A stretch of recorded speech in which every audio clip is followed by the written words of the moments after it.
กันว่าวันข้างหน้าคำว่าชนะจะหาเจอบอกทางเดินคนจนทุกช่วงมีหลุมมีบ่ออายยานบ่มองกับเจ้าแน่นา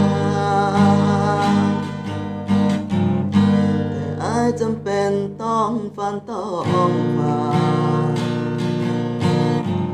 ด้วยมีภาระแบกไว้หลายอย่าง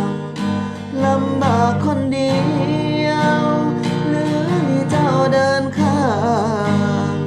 ผู้บ่บางครั้งอายก็คิดหลายไปกับอายบ่น้องสิก้าวไปกับอายบ่ไปนำอายบ่น้องสิก้าวไปนำอายบ่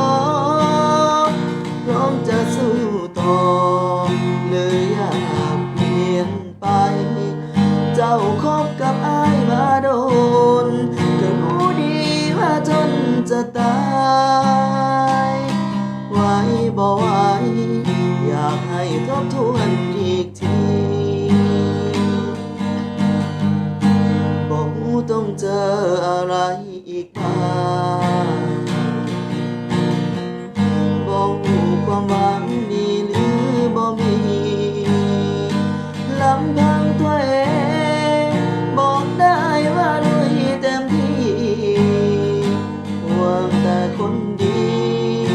บ่สิคิดจังใด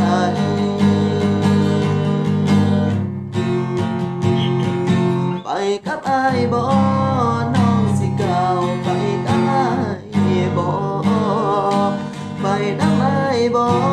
น้องสิก้าวไปนำอายบ่พร้อมจะสู้ต่อหรืออยากเปลี่ยนใจ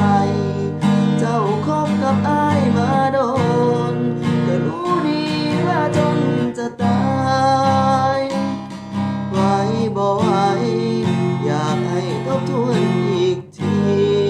เดินข้างผู้ชายแบบนี้คนดีเจ้ารักได้บอก